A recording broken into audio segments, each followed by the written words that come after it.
My dear students and parents, this is Daniel and welcome back to our channel. எம்சிசியினுடைய activity அப்படிங்கிறது ஒவ்வொரு நாளும் நமக்கு வந்து ஏதாவது ஒரு புதிய விஷயத்த செஞ்சுக்கிட்டே இருக்கிறாங்க. இப்போ என்ன பண்ணியிருக்கிறாங்க அப்படின்னா, ஒரு இதுக்கு முன்னாடி ஒரு நோட்டிஃபிகேஷன் கொடுத்தாங்க. ரிசல்ட்டை நாங்கள் வந்து வித்ட்ரா பண்ணிட்டோம் அப்படின்னு சொல்லி.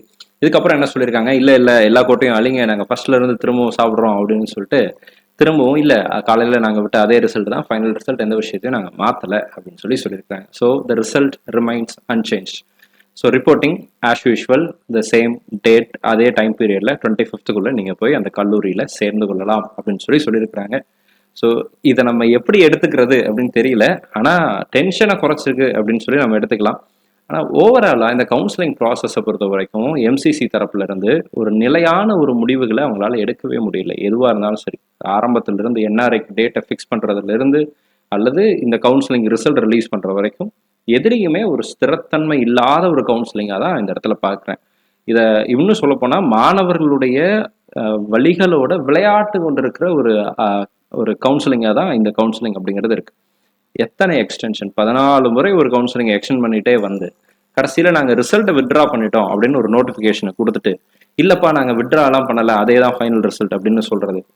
எத்தனை லட்சக்கணக்கான மாணவர்கள் இந்த கவுன்சிலிங்கை நம்பி வெயிட் பண்ணிட்டு இருக்காங்க, எங்களுக்கு எப்படியாவது ஒரு சீட்டு கிடைச்சிடாதா அப்படின்னு சொல்லி நீட்டையும் எழுதி அதில் மார்க்கையும் வாங்கி கடைசியில் கவுன்சிலிங்கில் வந்து இப்படி விளையாண்டா அது மாணவர்களுடைய ஃபீலிங்ஸை வந்து புரிஞ்சுக்கிறதே இல்லை. மாணவர்களுக்கு இருக்கிற டென்ஷனை குறித்தோ பெற்றோர்களுக்கு இருக்கிற பதட்டத்தை குறித்தோ எம்சிசிக்கு எந்த விதமான அக்கறையும் இல்லை அப்படிங்கிறத வந்து இது ஊர்ஜிதப்படுத்துது.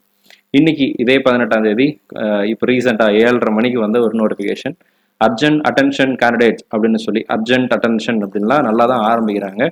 இன் suppression to the earlier notice dated 18/9/2025 4:30 PM it is hereby clarified that the result remains unchanged as declared on 18/9/2025 at 11:40 AM.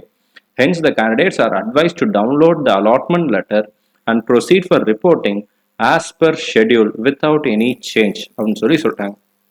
நீங்கள் வந்து டவுன்லோட் பண்ணிக்கலாம். அலாட்மெண்ட் டவுன்லோட் பண்ணுறதுக்கு ஆப்பர்ச்சுனிட்டிங்கிறது அந்த லிங்க் எல்லாம் எனேபிள் ஆகிடுச்சு. உங்களுடைய நீட் ரோல் நம்பர் அண்ட் பாஸ்வேர்டை கொடுத்து நீங்கள் லாகின் பண்ணீங்க அப்படின்னா நீங்கள் வந்து டேஷ்போர்டுக்கு போயிடணும். டேஷ்போர்டுக்கு போயிட்டீங்கன்னா view result and then view download allotment letter அப்படிங்கிற 2 விஷயம் இருக்கும்.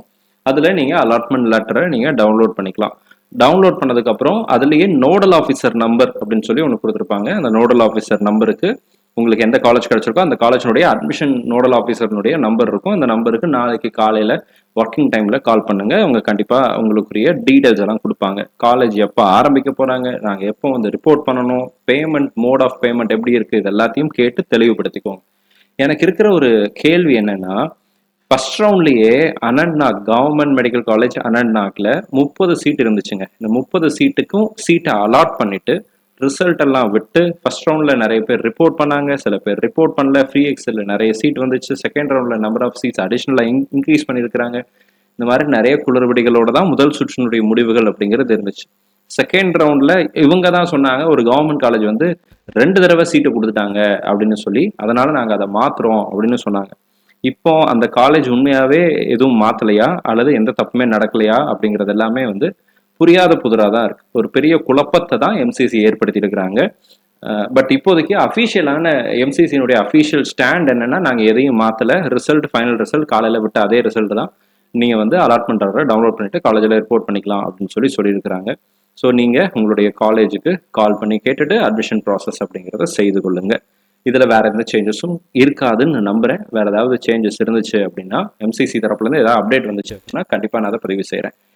இந்த வருஷ கவுன்சிலிங் ப்ராசஸ் எப்படி இருக்குது அப்படின்னு நீங்கள் ஃபீல் பண்ணுறீங்களோ அதை கமெண்ட்டில் போடுங்க. இதில் எதெல்லாம் மாற்றுனா, எந்தெந்த விஷயங்கள்லாம் மாற்றிக்கொண்டா எம்சிசியினுடைய இந்த ஆல் இண்டியா கோட்டா கவுன்சிலிங் இன்னும் கொஞ்சம் ஈஸியாக போகும் அப்படின்னு நீங்கள் நினைக்கிற உங்களுடைய கருத்துக்களையும் கூட நீங்கள் கமெண்ட் செக்ஷனில் டைப் பண்ணலாம். ஸோ தட் அதை வந்து அண்டர்ஸ்டாண்ட் பண்ணிக்கிறதுக்கும் அதை எடுத்து பேசுறதுக்கும் கண்டிப்பாக அது வந்து எனக்கு பிரயோஜனமாக இருக்கும். இந்த வீடியோ உங்களுக்கு பிடிச்சிருந்துச்சு அப்படின்னா மறக்காம வீடியோ லைக் பண்ணிடுங்க. அண்ட் சேனல் நீங்கள் இது வரைக்கும் சப்ஸ்கிரைப் பண்ணாமல் இருக்கீங்க அப்படின்னா மறக்காம சேனலையும் சப்ஸ்கிரைப் பண்ணி வச்சுக்கோங்க. All the very best and thank you so much. நம்ம சேனலில் பார்க்கக்கூடிய மாணவர்கள் மற்றும் பெற்றோர்களுக்கு அவங்க விரும்பின மருத்துவக் கல்லூரிகளில் இடங்கள் கிடைக்கணும்னு சொல்லி உங்களுக்கு நான் ப்ரே பண்ணிக்கிறேன். All the very best and thank you so much.